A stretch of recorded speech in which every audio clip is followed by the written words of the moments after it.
everybody, and welcome to this guide and tutorial for the golden shot. Difficulty level is medium, and I'm going to take you over 6 shots here on how I played this golden shot. This is a course that we haven't been playing before, one of the Santa Ventura, but in the end it's always good to refresh the memory on how to play them. You can see down below the ring adjustment. I'm going to come to that a little bit later, but first do not forget to subscribe to the channel.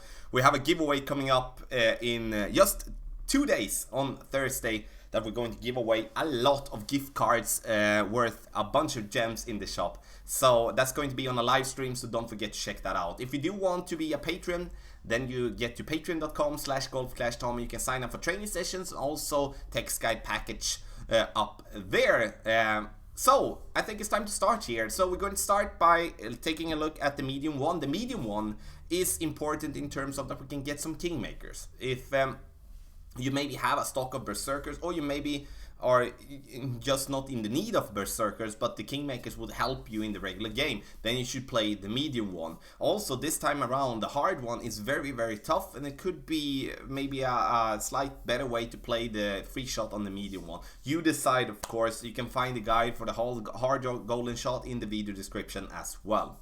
We can win the Onyx chest if we make a hole-in-one. Then we do have the fire chest, we do have the scarlet chest, we do have the topaz chest and the azure chest here in the end.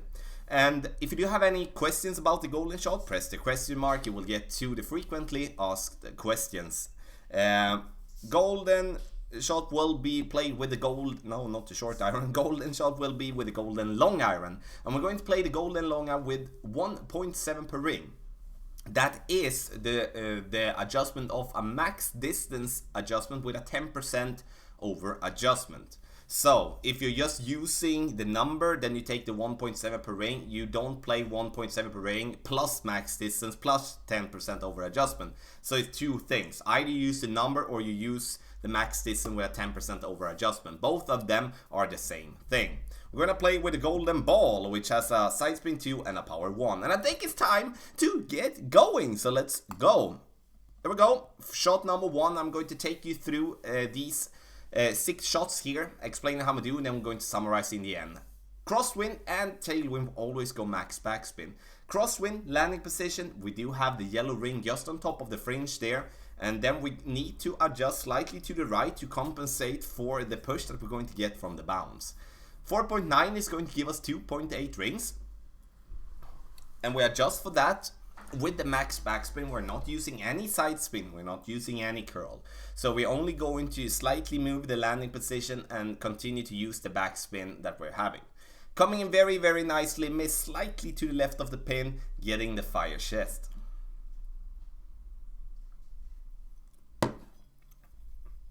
So Firefly cards, and we do get the claw cards, and we do get Houdini cards. And in the end, we do get some Kingmaker balls. So, now we do have some headwind here. Here I make a slight mistake, and I'm going to come to that.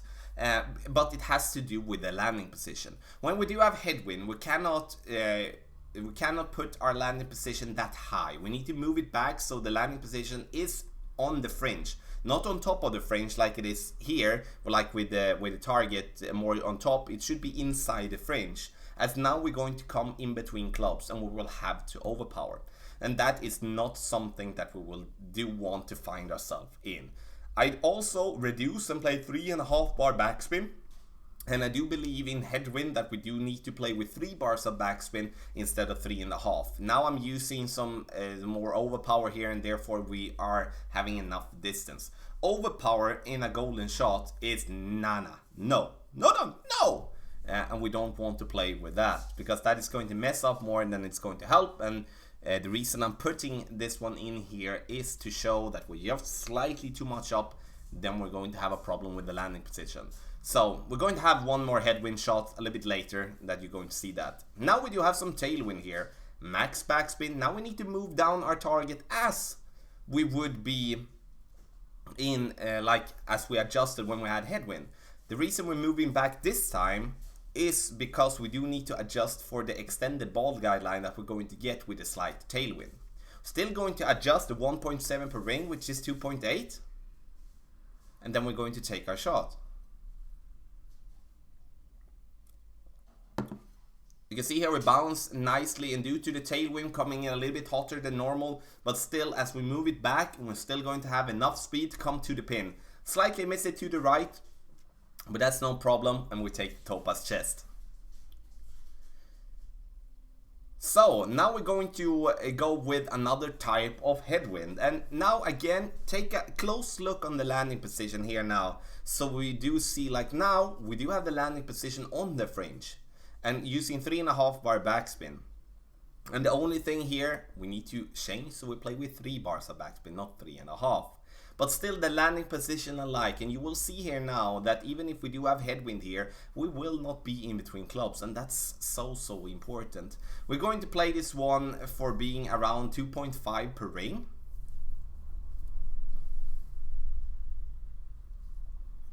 And then we're going to take our shot. You can see as well, again, I over adjust with the landing position a little bit to the right as to compensate for the push that we're getting. Coming in very nicely, but getting short. There we have the 1/2 bar of backspin that we did add, which we need to remove.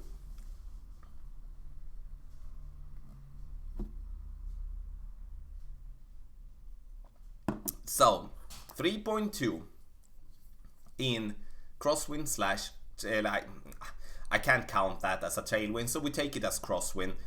Landing position just on top of the fringe here, max backspin. And then we're going to go with 1 square to the left of the pin just to compensate for the extra push to the right, and going to adjust this one for 1.9 rings. I'm going to take the shot, and as always with the golden shot, the clock is going a little bit faster, especially the last 10 seconds, and we do need to focus and hit our ball perfect. So close, so close. So close. And we do have one more shot for the hole-in-one here. See if we can get it. It's always nice to end up with it in the end. So, okay. So now I'm going to play this one with 4 bars backspin, taking off the last 1/2 bar. So max backspin on the golden long iron is 4.5. Now I'm compensating 1.5 square to the left as the wind is 5 miles per hour, or like 4.9. And now I'm going to adjust again with the landing position just on top of the fringe as for crosswind, even though we do have some slight headwind. And the slight headwind there is the reason why I'm taking away the final 1/2 bar to get it to where we want to. Getting it so extremely close that on another day, or a better day, we will be getting the hole-in-one. Not this time though, but I hope this is going to help you if you're going to take the golden shot, difficulty level medium. So if you do have any questions, let me know in the comment section below. Just to summarize it in the end, landing position, let's say like this, we start with tailwind. Landing position is going to be 1/2 of the yellow ring on top of the, like above the fringe, and then the 1/2 on fringe. And then we're going to max backspin always. We slightly move our target to the left or to the right, depending on if we do have some crosswind combined with tailwind to compensate for the bounce. If we do have crosswind, we do have the complete yellow ring above the fringe. So the bottom of the yellow ring is just by the top of the fringe. Max backspin, and then we're going to again compensate for the opposite direction of the wind blowing to compensate for the bounce. Then we do have headwind. Then we need to move back the target a little bit more and put the target as we would be having the complete yellow ring on the fringe. Then we go with 3 bars of backspin, not max in that case, and then we adjust for the wind and take our shot. The ring adjustment is 1.7 per ring, max distance adjustment with a 10% over adjustment with the golden long iron. Hope this is going to help everyone. Let me know again how it went, like what did you get as a chest, what did you get in the chest, and overall good luck in the golden shot.